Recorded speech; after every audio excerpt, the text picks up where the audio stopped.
Welcome, ladies and gentlemen. This is Griever, your host as always, bringing you guys the latest chapter review, chapter 198 of Akatsuki no Yona, also known as Yona of the Dawn.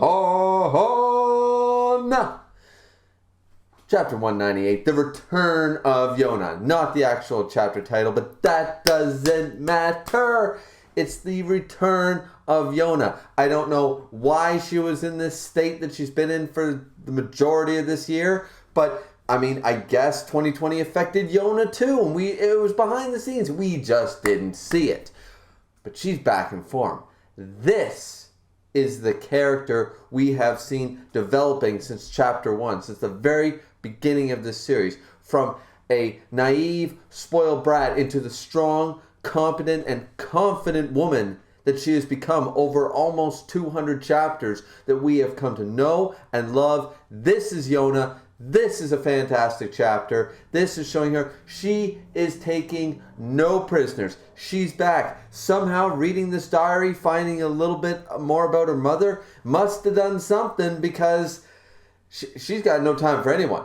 She got no time. She's not a scared little girl at all in this entire chapter. And I'm like, all right. This is what I was talking about. So before we get into Yona, because that's actually the later half of the chapter, I found the chapter almost a little shorter than usual, maybe because there wasn't so much going on. I didn't really check a page number or a page count, but pretty much the beginning, or maybe it's because there's stuff that we sort of already knew. They sort of, the beginning of the chapter pretty much was rehashing. Now we're back in the present, officially and fully. And what we're seeing here is Minsu is still trying to find out about the planet that Yon told him about and all this stuff. And it's just it doesn't really matter. It's just sort of like Minsu is like, I gotta help His Majesty. I gotta find everything that I can because he knows about the illness even my mother couldn't cure, blah, blah, blah. Soo-won is still out there talking to the dragons. They already confirmed about the Crimson Dragon King illness, all that fun jazz, and they pretty much rehash what has been going on here so far. Soo-won is taken away by Minsu, and the four dragons summarize what we already know.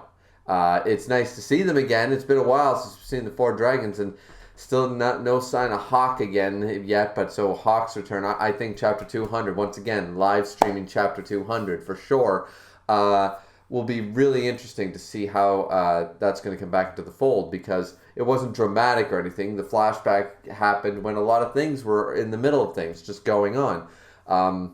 They basically discuss, like Zeno even brings up, even outside of the fact that this is Soo-won and it's the Crimson Dragon illness and blah, blah, blah, even outside of all the stuff like us finding out, anybody knowing anything about a country's ruler's health and the potential decline of a ruler's health is vital and very closely guarded information, regardless who knows it, what it's about and what the illness is. That's irrelevant in what country or kingdom it is. That's relevant. It's definitely a political move that a lot of people will take advantage of in different conferences and political circles, which happens in this very chapter. So I find it incredibly interesting that that's where they're going to go with this. That's what they're sort of circling around with this one. Now, they also discuss, like jae-ha, he basically says, I came here with Yona. We are here to protect Yona. And if we're not allowed to see her, this is going to cause a little bit of rift. Like, we came here with one purpose, and that purpose is not being fulfilled. In fact, walls are being set up against us. Now, they, of course, don't know about Yona's return from a depressed and overwhelmed little girl into the strong, confident leader of the Happy Hungry Bunch and the Darkness Dragon and all their fun jazz, right? So, yeah, her return to form is amazing. It's absolutely incredible, because after we have these two scenes, and as I said, they basically filled out, that's probably why the chapter felt a little quick, is that these scenes were simply filling out the continuation of, we're back in the present, in case you forgot, here's where we are. And now we're getting, Yona, she's in the office, she's reading and blah, blah, blah, and then she, I think she tries to go out or she gets a knock on the door or something. Either way, it's some random, am I supposed to know this person? Some random guard person for the Sky Tribe. It's not Buddy with the scar on his face, though he is there in the background. He says, I'm here to deliver a message that you should return to your chambers tonight because Min-so got caught up doing something, of course, and she figures, Yona sort of figures it out. Okay, so soo-won has a problem, and she's thinking this all in her head, and she's like, all right, well, if Min-so wasn't able to come and fetch me at the end of the day, then clearly it must be something about soo-won's condition. She summarizes that correctly, and then says, all right, well, that's fine. Because she looks out and she sees, and I mean, she's still wary of this dude. He gave her the goddamn, and I can understand the trauma of him. I fully understand that trauma, right? Because that was the night everything went to shit. Those were the eyes that she saw in chapter 1 that gave her that uneasy feeling that made her terrified back when she didn't even know what terror really was. So I understand that portion, but even so, she's not backing down in this. She just like, don't trust this guy. She sees him out there and now just pretty much says, no, I'll wait until soo-won comes back, then I'll stay here. That's fine. And then the guard tries to give her, says, can I give you a piece of advice? Because not everyone, just because Hawk is winning over a bunch of the Sky Tribe, and the Dragons have won over a bunch of people, and we've been winning over the tribes. Remember, the Sky Tribe is the closest one, and a lot of them didn't care for Il. We already found all this out and stuff, right? Lily did that at the battle and stuff. Like, they weren't shocked by the news that Il was murdered by soo-won and stuff. It's like, because a lot of them didn't participate, a lot of them did, but even of those who didn't participate, they turned their backs. They knew it was going down, and they said nothing. So they all have that level of guilt, and they all think they did it for the greater good. They thought Il was a bad king, and all that fun jazz. But even so, Yona is still, I find it strange sometimes when they talk to her like this. But either way, she finally, this is where I knew, okay, Yona might be back in form. The character that really was, like, I was almost frustrated and insulted by the direction the character had been taken. Now, this was the hint. This was the hint for the rest of this chapter that she was going to be back in full goddamn form. And it was beautiful. But he says to her, may I give you a piece of advice? You shouldn't, when you talk of you should refer to him as His Majesty, His Precious, His Lordship, all that stuff. And she's a little shocked by this, but then she turns a cold eye, closes the door, not before saying, there is no point in giving fancy lip service loyalty. Closes the door, and I'm like, that's right. That's right. You don't call him Your Majesty. She's the Majesty. She's the top dog. She's the one in charge. She got Hawk and the 4 dragons. She's top. And she's got the loyalty of all the other tribes as well. So, there'll be a lot of conflict right there. Well, at the very least, the Fire Tribe, most of the Water Tribe, the Wind Tribe, really, and even the Earth Tribe to a degree, some of them and stuff like that. Like, she's just done so much. Not that soo-won hasn't, but there would be definitely an internal struggle if it came down to it, right? So I just really enjoyed that because that was our little nugget to show us how the rest of this chapter was going to go. How our confident heroine is back in full action. And I just can't get over it. I can't get over how they flipped the switch so quickly. And does it really make a whole lot of sense? All right, let's take away the potential issue with this from a storytelling perspective. Like, I know we're all hyped, guys. We're all hyped, right? Like, cheers.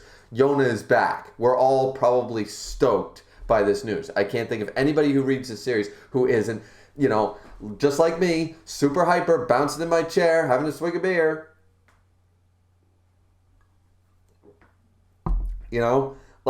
I can't think of anybody who's not super excited by this. But let's try to hit pause. Let's try to hit pause on the excitement for a moment and think about this before we get into the rest of the chapter.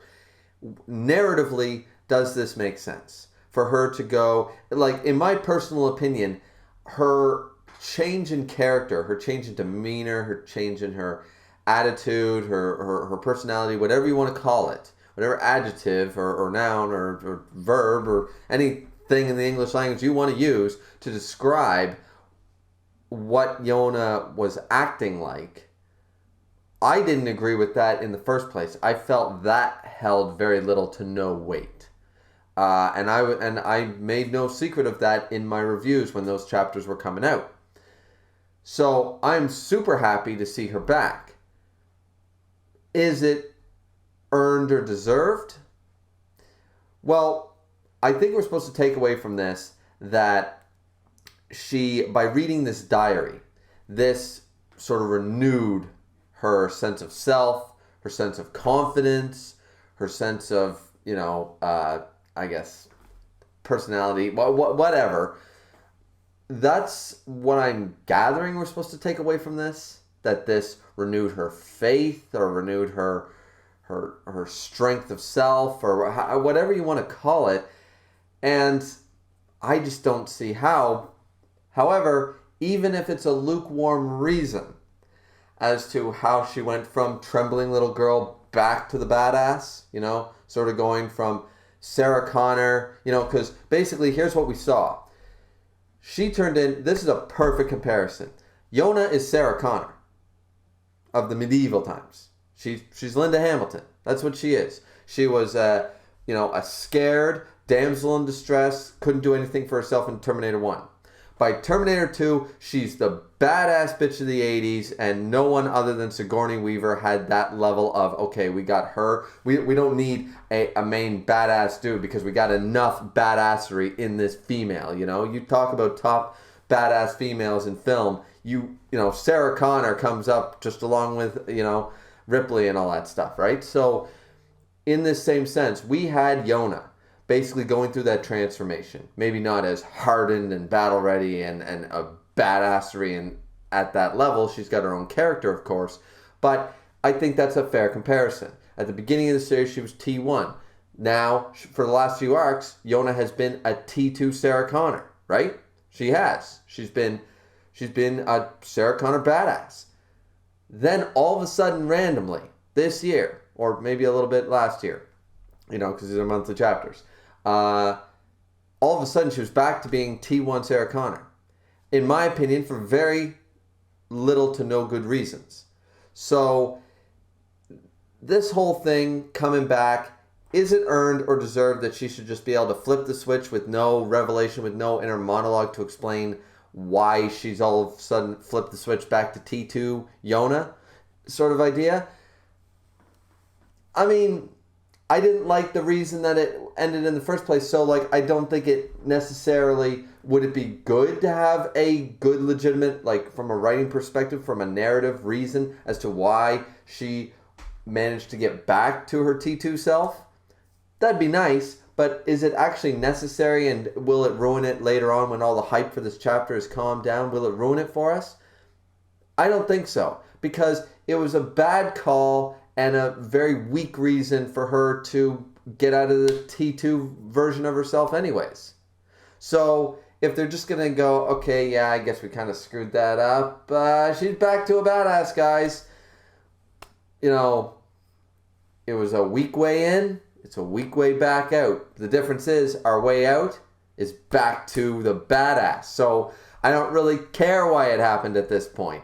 It was weak to get her in that state in the first place, right? So, if you basically forget, if you go to the end of the war, Yona, right before the offer by Kisok and all that stuff that she accepts, if you go from that Yona chapter to this chapter and you missed out or something, it's kind of like you missed, a few episodes, now you're trying to play catch up and the new episode's on TV and you're starting to watch it and you see this, it wouldn't seem out of place at all because she's acting like herself. So if we just sort of take that and just go, okay, we're just going to compartmentalize, is that the word I'm looking for? Sort of, compact it, say, okay, that happened, but we'll just sort of ignore it and move on. That'll be fantastic. Sorry to take so much time during the review to talk about that sort of, but I think it's relevant because she's back. Our Yona, the return of the princess, is finally back. I don't know why it took so long, and there shouldn't have been any return in the first place, but at least she is back, and now the series is climbing back through the ranks again to be great, to be greatness again, not just good. It's going to start climbing to be great again. So I'm really, really stoked about that. The rest of this chapter, it only gets better. It simply only gets better. So this is where we get Minso has come after 3 days apparently. So I was kind of thinking that maybe we'd get a little bit of Hawk, or maybe the dragons were kind of try to do something, because they were sort of with Shinna talking about, like, we came here to protect Yona, we're not really doing that, what's going on, what can we do to, but apparently they haven't really, or either they're planning something, but they haven't done anything like really quickly, because it's been 3 days, her meals have been taken there, she's been cooped up in the office, she hasn't left. Minso has showed up and he's like, you haven't left in 3 days, princess. What are you doing? So all this is going down. She's just chit-chatty with him and all that stuff. And that's when the general, Jodo, shows up and basically says, look, you need to get back. The king, blah, blah, blah. And his majesty is ill and all this stuff. Like, you got to go back to your chambers. Yona basically says, well, I'll come as well. I already know about the illness. I promise to not tell anybody anything. So what harm is it if I go as well? Like, there's no reason I can't go. I already know all the secrets. There's no more secrets. I know about it, right? So they actually do go. Now, Ki-sok, I love how slap down Ki-sok becomes, because we jump over, soo-won's in a lot of pain. So it's been getting worse. Apparently, his mother didn't start showing signs or symptoms until she was 36 and didn't die until she was 39. But not Ki-sok, but soo-won should only be in his teenage years, maybe early 20s at most. So if that's the case, I think soo-won is stated to be 20. Is that the case? Is he stated to be 20? Yeah, so anyways, either way, this is onsetting far too quickly. His head feels like it's splitting in half, and he's like, what is going on? And he hasn't gotten any better. Ki-sok wants him to take the medicine, but apparently the medicine manages to keep the pain at bay and dulls the pain, but it's sort of like a coma drug. It will make him pass the hell out. It's NyQuil on steroids, right? Sort of idea. So he's like, well, you got to take the medicine. He's like, I can't take the medicine because the emissaries from South Kai are here about the whole Earth tribe thing and all the shit that's been going down. So shit's about to happen in the last 3 days. They've arrived. They can't push away this conference, this meeting, and soo-won's in no condition to do it, but he keeps saying, no, get my robe, Ki-sok, get my gown, get my, my Hiyori or whatever, my fancy clothes, my kingly clothes, go get them. I'll get ready, I'll get up, I'll be fine. He gets up, he looks up, and boom, Yona's standing right in front of him, just like, what do you think you're doing? Go back to bed. And Ki-sok, flipping out like a dude, what's his name, Leatherface, and takes a Chainsaw Massacre, just freaking out like, what is she doing here? Like, I feel like he freaks out every single time Yona is present. Like, Jesus. Either way, he's like, well, General, why did you bring her here? Why is she present? The princess should not be here. Why is this woman here? And Judo doesn't say a damn thing, and she basically says, well, here's the deal. You're in no shape to be a part of this conference. And I can't help but believe that you, of all people, you who is someone who has always talked of common sense and the proper way of doing things outside of emotions and stuff, would choose this dangerous course of action. Do you think it is a wise decision in your current state to go and meet with such important people right now that may or may not turn into more aggression, more acts of violence, war? Like, this isn't just like a monthly safety meeting where it's like, all right, did anybody fall off a ladder? Did anybody get stabbed by a sword? The construction of the new gate is going quite well. Like, it's not a report thing. This is meeting with other country leaders to decide what the next step is and how they're going to smooth things over and calm everything down. And in his current state, his head's splitting. How's he going to be able to think straight? Plus, he looks like shit, which is what Yona's also pointing out. Like, you can't meet them in this state. And she brings up the same thing that Zeno and the Dragons did, that a country's leader being known to be vulnerable or being under the weather or unwell is a huge advantage to those people. They can't show that he's not well or in not a perfect picture of health state. So she basically says, you go to bed, there's an implication, I sort of forget what the line is, but there's an implication that soo-won realizes that because she said, you're working yourself too hard, and yon-hi, or your mother, was bedridden all the time. That's why she implied basically that she's read the journal, and soo-won recognizes this but doesn't really get to say anything because it's just like, his head and all that stuff. Now, we don't know the reason. I'm sure people have a lot of theories. Why is soo-won's illness coming on so strong? Like, why is the Crimson Dragon illness affecting him so much earlier? Now, it could be as simple as, like any disease, people can get cancer and live for years with it. People can die in 6 months from the same type of cancers, right? Or it progresses quicker through the stages, or it hits different organs, or, diseases affect each individual differently. Just because that's why we have mortality rates for things.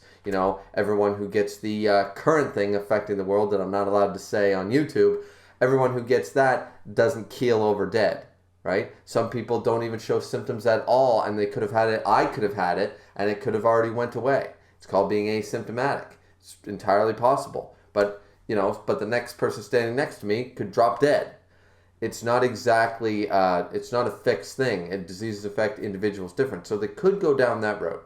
But I feel like there might be something specific here. Could it be the dragons? Could it be that shining light that Zeno was waiting for? Could it be Yona herself? There could be multiple factors involved. Clearly there are mystic energies happening in this series. I mean, we have literally a dude who can fly. We have a dude who can't be killed, who's an immortal. We have, giant dragon claw, eyes are paralyzed. Like, we've got magics, right? It's not just, there is magic. So, that being said, I'm going to lean currently more towards there's a reason that his condition is worsening or sped up in this case, because I'm sure that he's also gone through the history. It's not just the mother. He's gone through the history, or what little is left of the other people in his village or his family that have, of course, gone through this illness, the Crimson Dragon illness, and this is probably a accurate sort of description, right, of how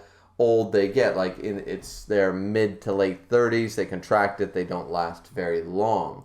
So I'm sure soo-won has done his research, and it's not just about his mother. He's probably been like, why is mine onset so quickly? Like, it's a decade plus early for this type of onset. So very, very interesting, of course, but she basically says, nope, you're in no condition to do this. So soo-won probably has figured out that that Yona has read that journal, and so we're going to wait for a cool confrontation about that, or a conversation about that later after what happens next, because Ki-sok is still running around, as I said, like Leatherface about this, and she says, quiet.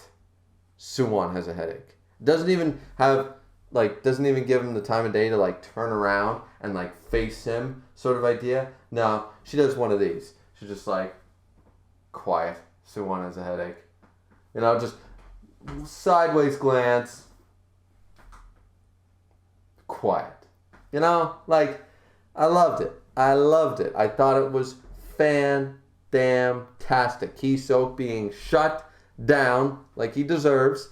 And then they talk about how we can't leave the Southern Kai dignitaries alone. They came all this way. We invited them here in the first place. Like, this is a whole mess. He says, you got a member of the royal family right here. She shows up here at the end of the chapter. These guys are bigwigs, but they get caught in one of the easiest traps in politics. It was fan-damn-tastic. Of course, she's like, not only am I soo-won's cousin, but I am also the previous king's daughter. I am Yona, and we shall be, this should suffice. I'm a member of the royal family. And they're all like, and Kisok's like, no, there's no way she'll be able to handle this. The pressure of this, and it's all doom and gloom, and they're pounding their fists on the table. You did this, and your country did that. Apologize. And, Jodo is trying to explain, like, look, you guys lost the war. That's our territory now, so we're not doing anything. It's our land now. And they're like, no, apologize. That was an act of aggression. It was unfounded. Apologize.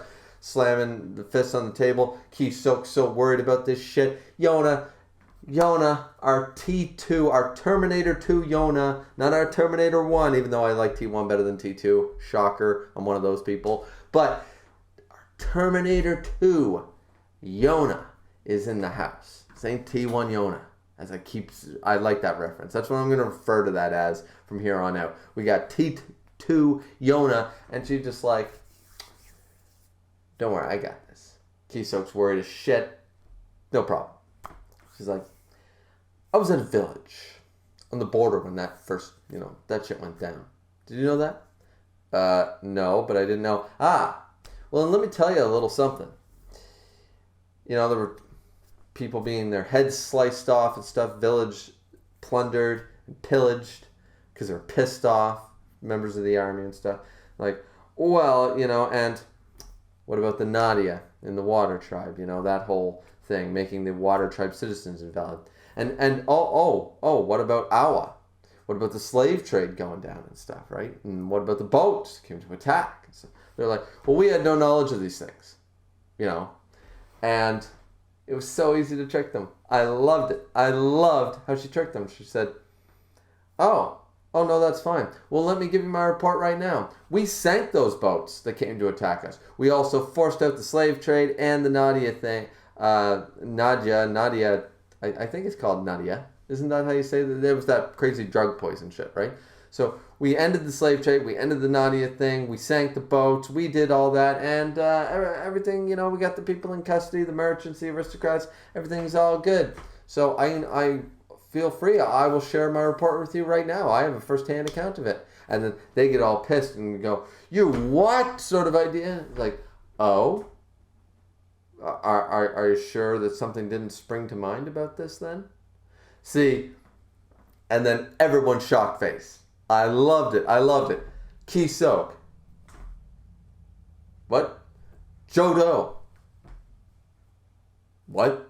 And the dignitary is just like, what? I see. Now then, let us begin the conference. I was like, this is what I'm talking about. She's already gained wisdom and experience on the road and hardship and all that stuff. Now it's time for her to learn the ways of the court, but she already has an idea to put them all on their heels. This is not a weak woman. This is a woman who has fought tooth and nail to take back her kingdom. And in political ways, she has convinced so many people with her words and the way she talks about things and says things to convince people to do so. So this is already in her repertoire. This is already her game. But she's going to learn the more subtle ways of doing it. Not that she's here to really take back the kingdom. I know that was never really truly, it's never been stated to be her goal. But, she always had this air about her when she talked to people. And we've seen that evolve over the course of time throughout this whole story. And right here, she's already put all the doubts that Kisok and everyone and all these dignitaries, like, this is just a princess. This is a woman. What are you insulting us, the king himself? And she already put them all on their heels. Now they're all paying attention because she just caught them in a trap. She basically said, oh yeah, so these guys clearly did know about all this. She's bringing this stuff up and they're like, I guess we... Hey, I thought there were no survivors from that village. What's this about the slave trade? I didn't know anybody from the royal court knew that this shit was going down. Like what the hell? Well, just fake it. We know nothing about it. We have no traces we have no connections. Just keep a level head. No, I wasn't aware of that, but I don't see what that has to do with... Oh, and the Nadia trade. Yes, I'm sure there was But the problems of your country have nothing to do. Oh, and by the way, we sunk all the boats that came to attack us. We killed the slave trade. We killed this. You did what? 101. Just trickery 101, and it goddamn worked. Now, some people might be a little dismayed. At first I was a little dismayed, like, did these guys really get tricked by one of the oldest, easiest manipulation tactics in the book? Kind of like poke the bear sort of idea and see what the reaction is to base your case. That could be said, but I disagree, because the moment Yona came out, these dignitaries were already, as Kisok said, they were already looking down on the kingdom. Then they made them wait while soo-won was trying to get ready and couldn't. Then not only does the king not come out, but it's a princess, a teenage girl, a woman. There's like 4 to 7 things that they're already looking down upon before Yona even entered the room. Then she enters the room, and there might as well be an even dozen of down-looking sort of attitudes. So they were caught off guard. They didn't expect Yona to be able to come out punching. Sort of idea, right? They thought that this was a joke, this was a farce. Even Kisok believed that Yona was only here to stall for time until soo-won could try to get ready, even though he basically, I forgot to mention this before, because after she told Kisok, shut the fuck up, I'm talking, soo-won's going to bed and you're not going to say anything about it. And so, yes, my lady, bring him the medicine. Yes, they're listening to her. Jo-do hasn't fought Yona. Min-so is listening to Yona. Kisok's the only one who's not, and soo-won wasn't in any state to be able to, deny her. And so I think that they were basically caught off guard. They let their guard down. It's a teenage girl. She doesn't know politics. We're frustrated. We already, this is the Koka Kingdom. We're the Kai Empire. All this stuff, right? And they just easily messed up. But now she has made her move. She's established herself in the power seat. And now we go from here. I hope they don't walk away from this like we jump around. Like, I want to see my boy Hawk again, right? I want to see Hawk. I want to see Zeno. I want to see my favorite characters, of course. It's been a long time. But, and we did get to see a little of Zeno this chapter. However, I want the next chapter to be this conference. I want to see all the ways in which Yona will keep a stone face. She'll have that poker face ready, and she'll just be like, well, this is the way it is. This is the way that is. That kind of deal, right? I can't wait for it. I think it'll be fantastic. I really hope I'm not missing anything. There was a lot to talk about this chapter, and unfortunately, I couldn't pull it up on the computer. My computer seems to be running a little slow today, but I seem to be able to record fine. So I wasn't able to pull it up, so I might be missing some stuff. So I'm doing this off of memory mostly, guys. So it's a little more haphazard, but it was such an amazing chapter. I didn't want to wait to try to fix my computer. It's late at night. I knew the chapter dropped, yesterday or the day before or something. It's just been a hectic time, for me to record and get stuff out on time and stuff. But I appreciate it, guys. I hope this isn't too late from whenever the chapter did drop. I hope it was only a couple of days. And I'll be definitely, linking this, posting it on Discord and Reddit and all that fun jazz. So what an amazing chapter. Hope you guys believe it too. This is a 10 out of 10 chapter. I don't think I missed any points, but I'm really happy to, of course, as always, hear your guys' thoughts in the comment section down below about what you thought of the chapter, where you think it's going to go. Do you disagree with any of my points or comparisons? And if so, as always, just let me know. So don't forget to hit that subscribe button if you want more content. Don't forget to hit the like button to let me know that I did a good job reviewing. And, you can hit dislike too, but, and don't forget, once again, to comment. As always, it's very much appreciated. This has been Griever, ladies and gentlemen, with your Akatsuki no Yona, also known as Yona of the Dawn. Return to form, our princess is back, chapter 198. God, my singing voice is terrible. I apologize for that. Drink responsibly, as always, ladies and gentlemen, and we'll see you back here next time.